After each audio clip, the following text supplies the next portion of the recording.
So, good evening, everybody. My name is Taryn Love Reigns Warwood, and I am here with the cast of ChoirBoy.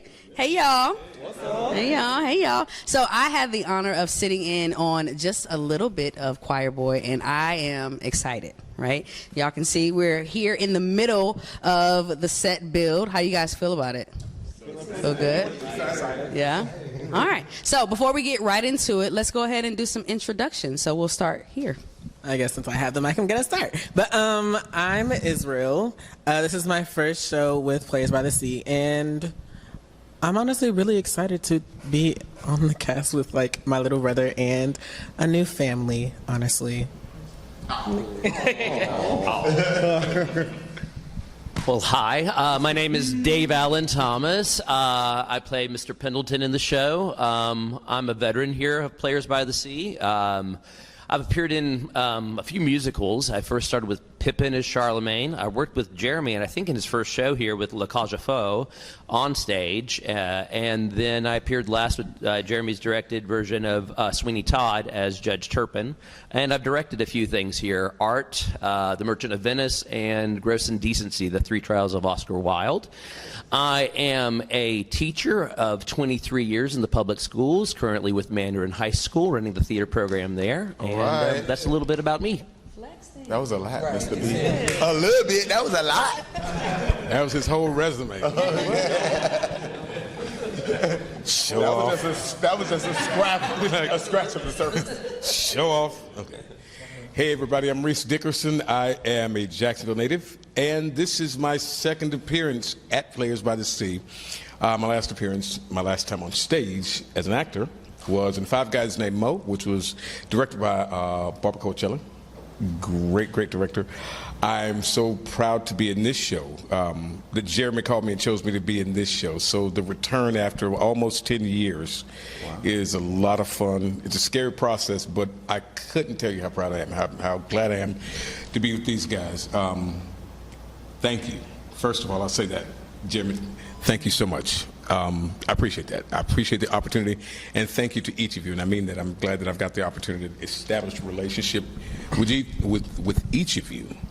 And the things you've taught me, I'll carry for the rest of my life. Thanks so much. I appreciate you guys.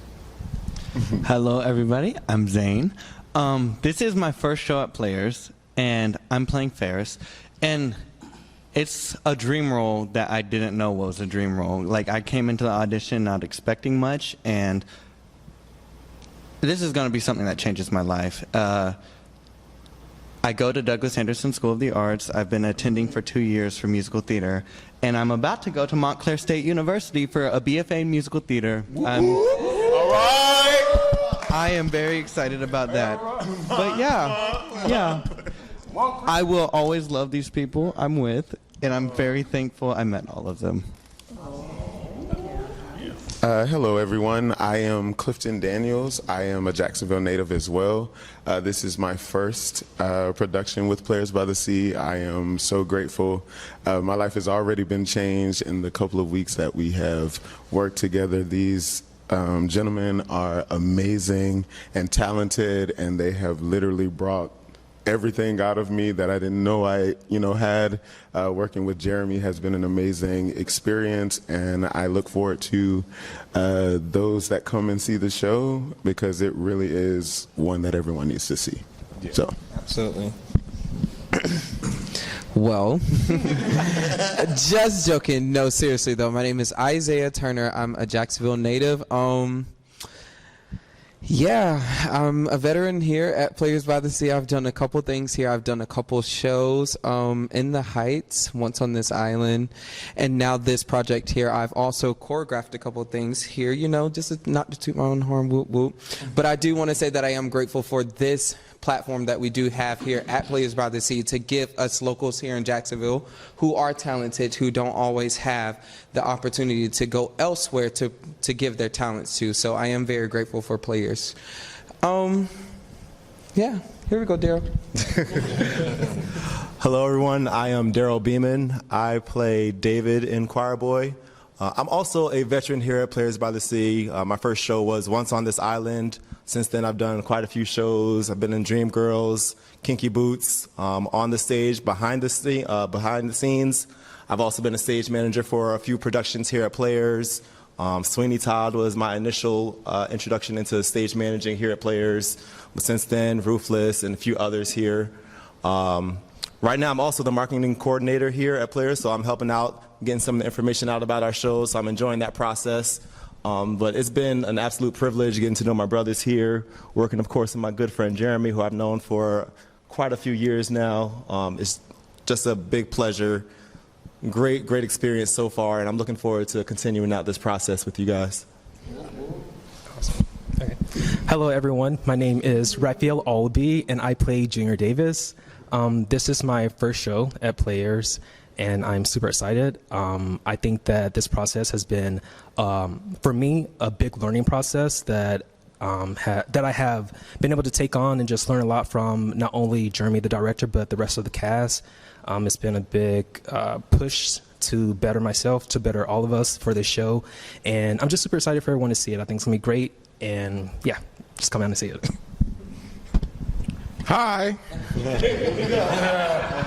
I'm Jeremy, the director for ChoirBoy. Oh, and it's been an absolute pleasure to work with such a phenomenal cast and group of artists on so many different levels. You know, they bring so many. I mean, each individual performer on this panel has brought something that I did not expect for them to bring in, and that's they all brought something to the table, and I think that's every director's dream. You know, is for the actors that we have the honor to work with to be able to take their ideas and they're not shy to throw suggestions or ask questions, you know, and a lot of times they challenge me too, and I'm like, I never thought about that, you know. So that's the best part about it. You go into this process with an idea, with a vision, and then you work with other creatives like the cast, and then they bring new ideas to the table and things to think about. So I'm loving this group. I'm also the artistic director for Players by the Sea, so I get to work with so many artists a year, working on from show to show to show. And so, you know, it's common for me to learn how to switch from one show to, you know, not get so attached and be like, okay, bye, you know, next show.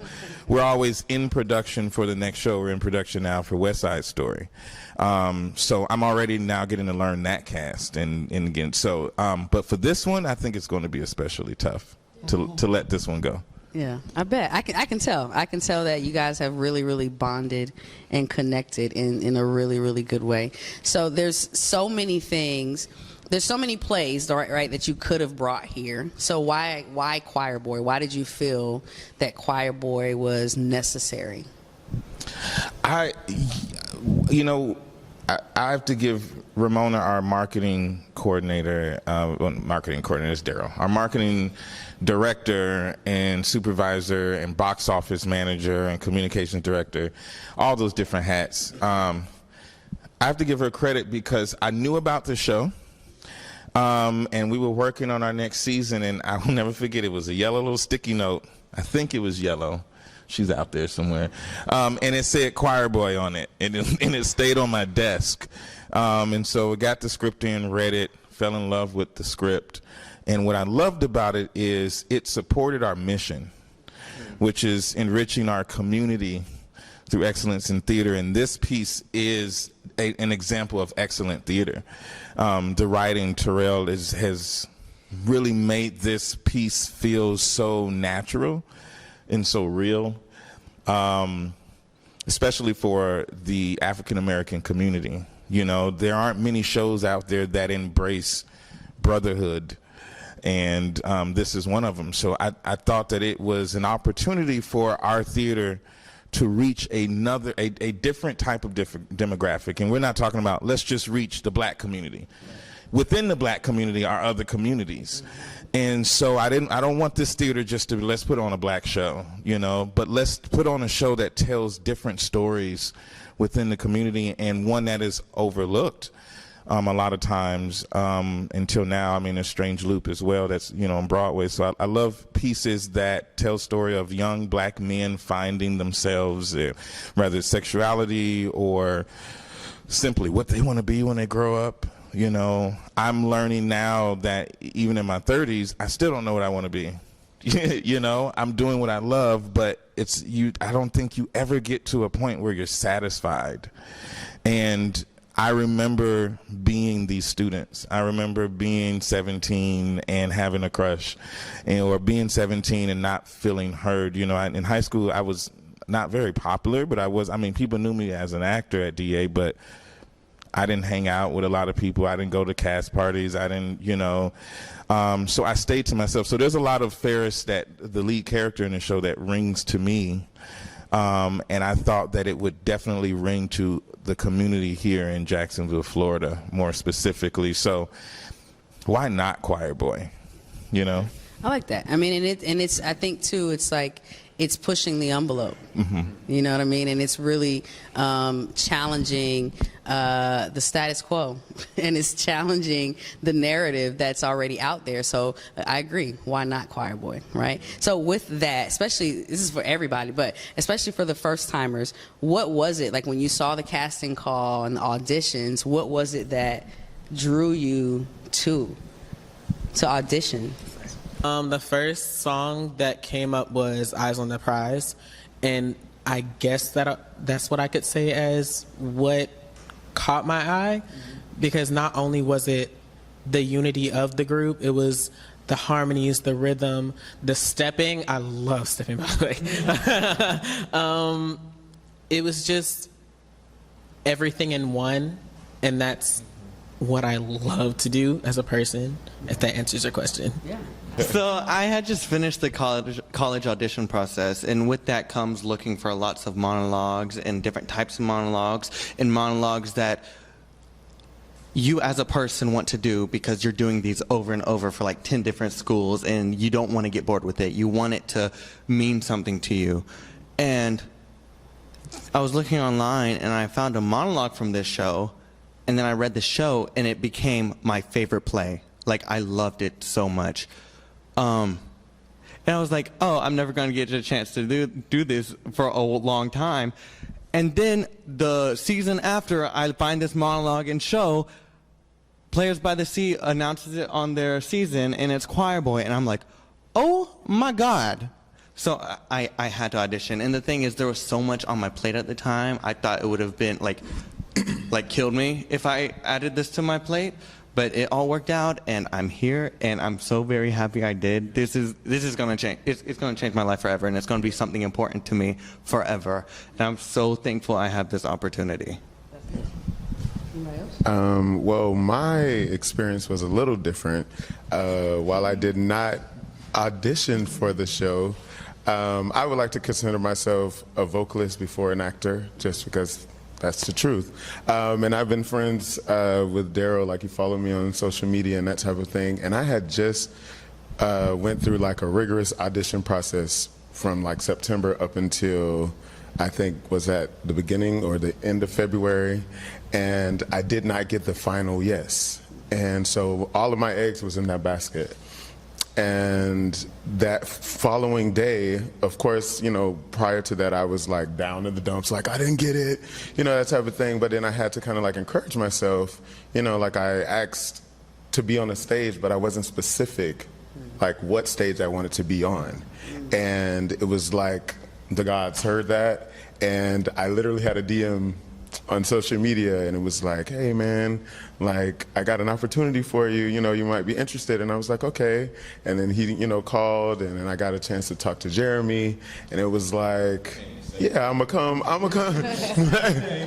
mean, I came the same day. Like he was like, I mean, I know this is like last minute, but if you want to come in and sit on the rehearsal or whatever and just kind of see if it's something you wanted to do.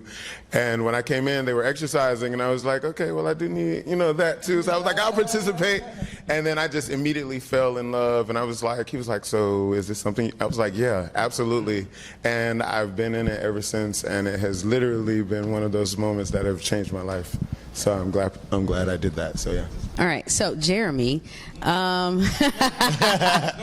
talk about the process, man. Like the whole process. So you had the sticky note, right? And then what? What happened after that?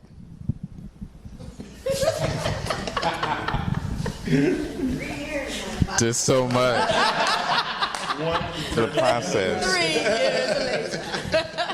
This one was a little different. I normally direct musicals, so it was nice to get my hands on the play. I think the last play I directed was Fences in this space, and it seems like the gods brought me back into this space reluctantly, but I've embraced it. But the process has been a lot different.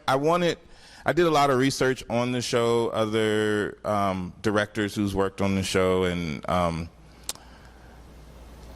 wanted them to bring something organically to the table. I didn't want it to be over choreographed. I didn't want this to feel super structured. I really wanted, and then we're also working with, Zane is the only character that is he is a teenager, in the show, and so he relates directly with these characters, and then everyone else is, you got somebody in their 20s, and then the understudy, Izzy understudy being 19 as well, and then everyone else is in their 30s.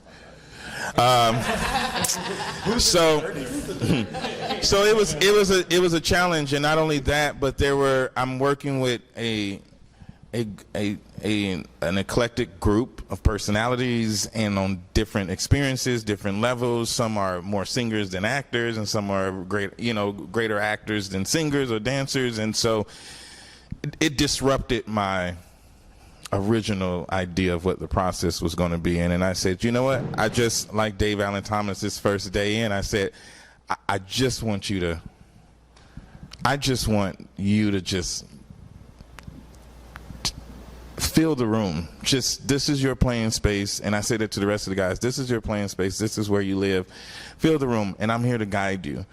And I couldn't have, in other words, they helped me create this story. I can't take credit for it, between Omjay and Arius, our choreographer, and Dominique, the assistant, choreographer, and Isaiah, the other assistant choreographer, and the cast.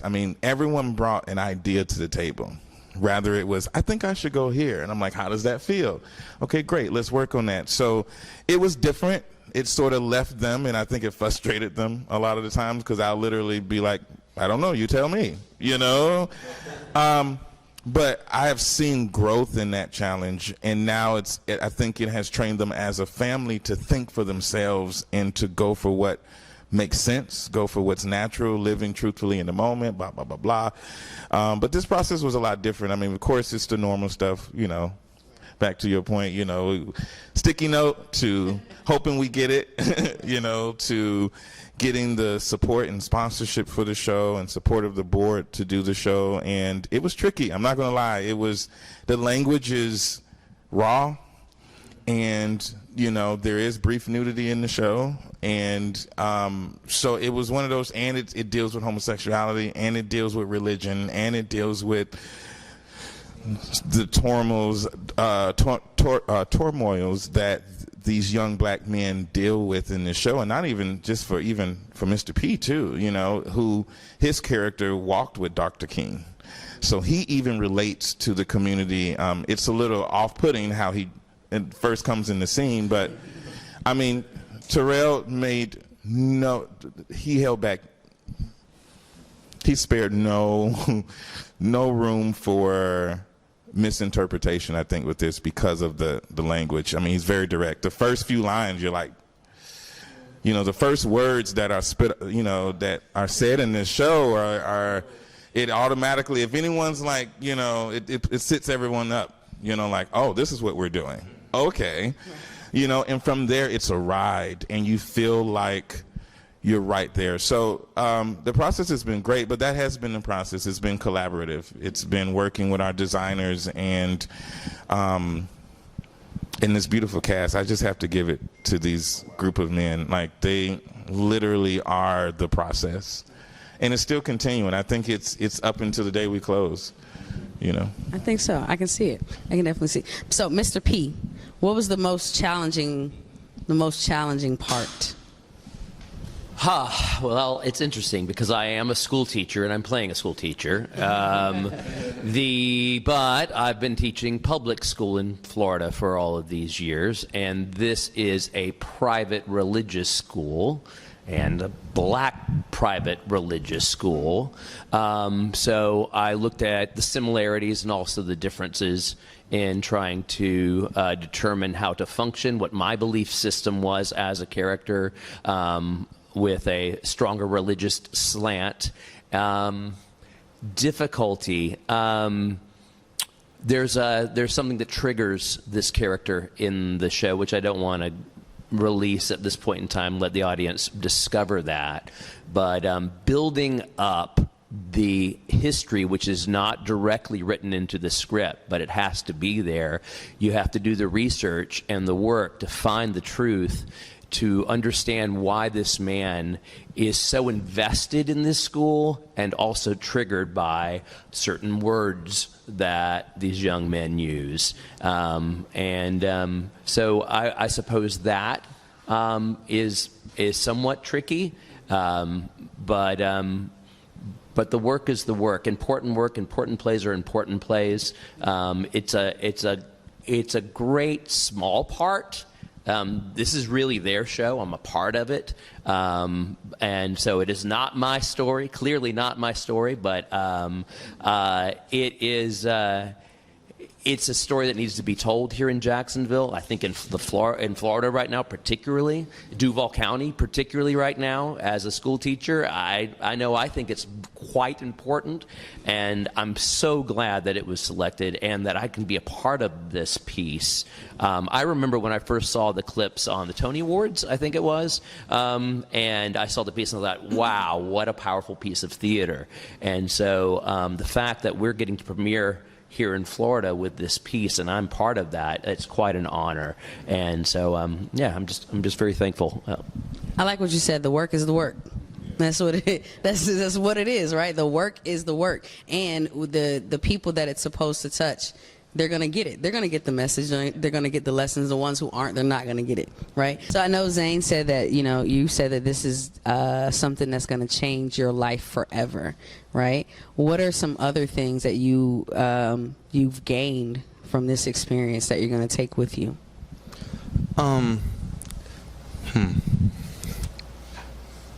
Being the youngest in the cast and being surrounded by other black gay men, it's almost opened a doorway to...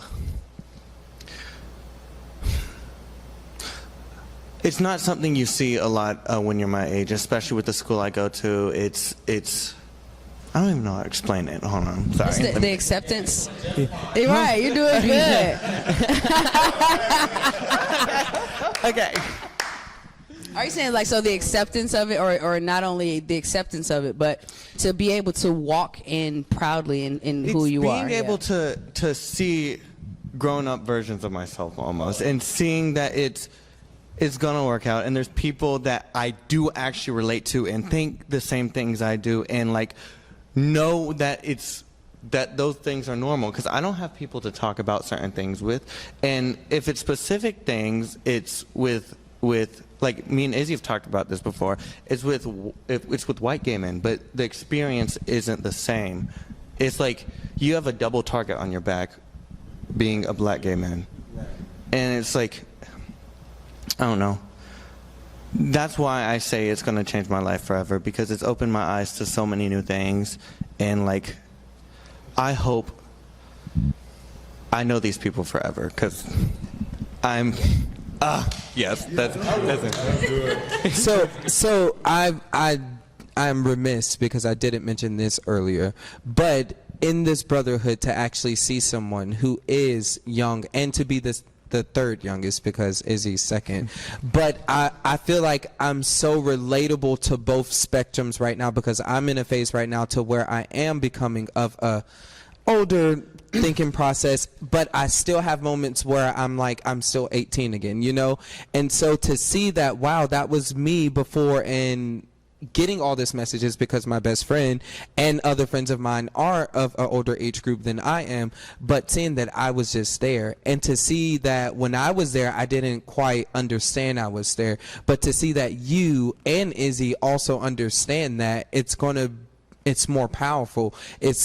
You can use those tools more effectively rather than when you didn't know about it. I was remiss not to say. You know, this piece of theater, it's just like Zane has his personal experience. The audience is going to get that message, and they're going to feel like these characters feel. They're going to have their epiphany. They're going to have their empathy. They're going to be seen. And this piece of theater will allow them that acceptance and sense of belonging that I think you otherwise feel a lot of alienation in our culture, in our community, and particularly, again, right now in our climate. And this is why it's so important and relevant right now. Players couldn't have planned a better show at this moment to speak to the needs of the community. Being the only, I believe, the only straight member of the cast. You just had to put that out there, Reese. Okay. Not that, girls. My God. You just had to put that out there. Listen, it's not that, ladies. Surprise. Listen. Okay. No, but seriously, I've learned. So here's the beautiful thing about being in this show with these men, and I have to say that first. To anybody watching who may not be a part of the gay community, these are men first. And I'm going to be the one to say that. They're men first. And that's what they've taught me. No matter where we may differ, we're black. We're men. And I want to say to you, thank you for allowing me to be me in this space. It's given me more insight to go and say, hey, guess what? I wish you would. You won't while I'm here.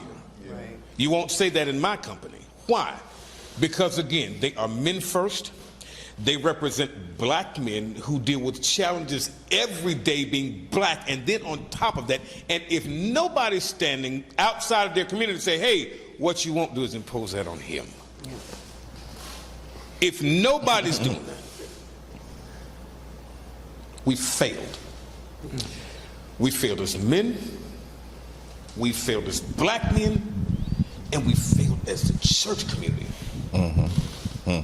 And I want to apologize on behalf of the church community because we have done a disservice to my brothers. That is powerful.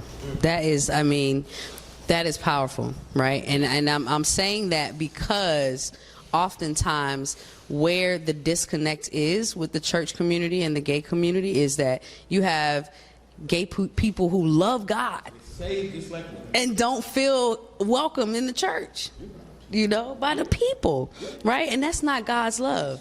That's not God's love. It's not. Exactly. Woo, child. I know we could go a whole other. That's a whole. We need to do a part two, like, right. And just talk about that. Like, let's just. Woo, child. We really should. What I admire about this generation is what they're doing, right? Because they are not accepting what we accepted, right? I just turned 40, right? I know I don't look it. Amen. I mean, the jeans. Yeah. But to your point too, what you were saying, like as far as like homophobia and stuff in the black community, I experience more homophobia within the black community than I have anywhere else. So why should everyone come and see? We'll get, and this is for everybody. Why should everyone come see ChoirBoy? That is a good question. What was that? 20 seconds. 20 seconds. Oh, wow, that's pressure. I want to say the family, sorry. Oh, the suspense. There we go. The suspense, definitely. I love it. Why should everybody come see ChoirBoy? We had heard earlier about how much courage a play like this takes. For all actors, bearing yourself in front of an audience takes courage. This play particularly asks more of a cast in terms of courage than most piece of theater will ever ask of an actor, and everyone needs to come and see how much courage is shown upon the stage. Why everyone should come see ChoirBoy. 20 seconds. I promise I won't preach long. Second. Bless God. No. The reason everybody should come see ChoirBoy is because it's never been done before here in Northeast Florida, and we are premiering this. We are the first to do it in this region, and I'm convinced and have been since day one that this show, this cast, this group, this director is going to tell this story the way the writer intended for it. No shade on anybody else. Clock the T. No shade. No shade. But seriously, what I believe the things we're going to say, there'll be people after us and wanting us to come and tell this story where they are. And they'll be looking for us. Hey. You heard that tour. Why people should come see this show? Because it's going to be good. But actually, there's been just bullcrap going on in Duval County, like with the books being taken out from the classrooms. There's been a play canceled at my school that has told similar stories, which is ridiculous. I'm just happy I'm able to be telling a story with some of the same undertones as that one after the tragedy that had happened at my school. But yeah, come see it. Support the gays. They're on their way. I think people should come see this show because it's going to be told it's going to be told authentically. I think each one of us connects with, even if we don't connect with our character, there's a character in this show that directly tells our story. And I think it's worth someone listening to. So, yeah. I believe the reason why it is important to come see ChoirBoy here at Plays by the Sea, going from May 12th through June 4th on the weekends, catch it. But I strongly believe that it's for the younger generation. It's not a show for children to come see, but I do believe that we have the responsibility to educate everyone who's in the audience of the story and the outcomes that could happen in the story that many young black homosexuals have went through, that we were never able to tell this story, or we never had anyone that could possibly relate. So it shines a light on that because it's something that each one of us up here, speaking generally, can relate to some part of this story. And it is very important to educate our parents, educate the people who are in the seat, so that way they can go back home and change the mind of the young person who's at home, to let them know it is okay to be yourself. And if that is this or option B, it's okay for either. And that it's just important to teach. Knowledge is power. And I think you should come see the show because, as it was kind of already alluded to earlier, each of these characters is so relatable to each and every person out there. Every person in this show has a different story, and each of those stories is something that everyone in our community can relate to. We have people dealing with loss, people dealing with how they're going to finance school, dealing with friendships, relationships, coming into their own, figuring out who they are. And just being able to see how we're dealing with that on the stage is just an aspect that I think, like I said, everyone can relate to. In addition to that, hey, we got some good singers up here. We're going to be stepping for you guys. Yeah, look, right. And the acting is phenomenal, so definitely come see that.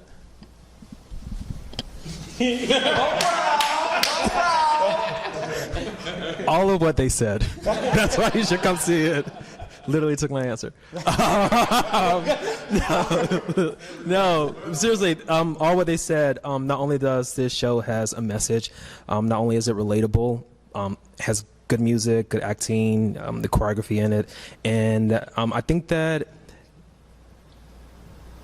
coming to it, someone will leave inspired, or at least I personally hope that someone will leave inspired or motivated to go out and help change the world that we live in. Like Zane has said, and many others have said, that there's so many things that's going on in the school systems that if we're able to just touch and change one person, I believe that our jobs as actors and entertainers has been completed. So that's why you should come. All right.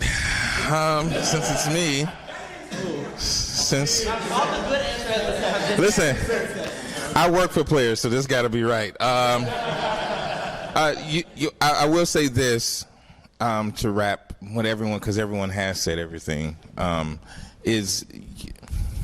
and we did good. We didn't use a cuss word this entire time, so I'll use one to describe exactly how I get to use it now. This show isn't,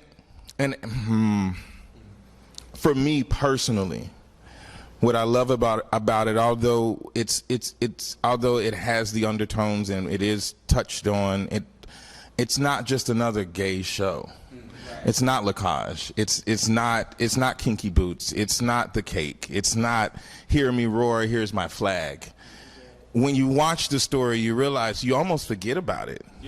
You're so invested in the character, and there's only one apparent possible, without giving things away, a character that represents that community. But you forget about it. You're just invested in the hearts of these young men in the story, in the hearts of the teachers and the professors, the headmaster. You're so invested in the story, you don't realize it until the end again. Like, oh wow, I just sat there for an hour and a half and accepted everything and found a way to relate it to myself. And I love what this story does.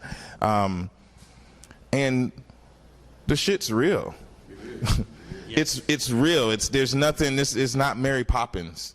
It's not James and the Giant Peach. It is very much a real story. What you will see in this show when you come see it is what's happening right now. There are boys, there's a prep school somewhere that's dealing with this. There are young men, and not even just black men. What I love about this story is it translates through other nationalities. And so I think no matter what your race is, what your religion is, what your belief system is, you will find something to relate to. And for me, it's not about the theater changing people's minds, but it's educating people. And and I think as a nation and as a world, if we do better about understanding cultures and understanding different ways of life and how different people live and how different people breathe and think and eat and share happiness, it's definitely towards the goal of changing the world and making it a better place. And this is just a small step, I think, in the bigger picture, and creating a platform, creating entertainment that makes you leave and go, I never knew that. And I have to say, this show is like, like some shows, especially in the black community, where it's like the language, a lot like August Wilson. You go to see August Wilson play, if you weren't born in that type of community and environment, it's almost private. The things some of these guys are saying in the show, I'm like, we don't talk like this around white folk. We don't have this, there is a behavior that when we're out in the community that we change, but behind closed doors, but at the cookout, you can authentically be yourself, and there's a language and there's an understanding. And so what I love about this show is it gives that. You take a peek into a culture behind the veil and really understand what they're going with. And if you're a woman, it's even better, because a lot of times men, we are horrible communicators, and we keep everything hidden, our emotions, everything. And so women, this is an opportunity for you to understand people like your son, straight and gay. And if you're wondering, come see this show, because it gives you a glimpse into, wow, this is really, and we can attest to it. There's no lie in this show at all. There's zero lies told in this show. And so for that purpose, I am urging our community to come out. I'm urging our community to see this play. And I'll be honest with you, it's a risk that this theater is taking, but it's a risk well worth it. And I promise you'll like it.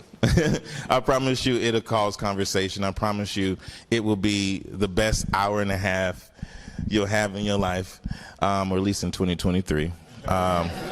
But we need your support also as a theater. We are continuing to do work for our community, not just here, but overseas now. We're working to enrich the community. So please, please, please, whatever you do, don't know which camera to look at, whatever you do, please, please, please support the arts, support these brothers on the stage, and spread the word, because there's so much more to come, and we look forward to working with you. That was not 20 seconds.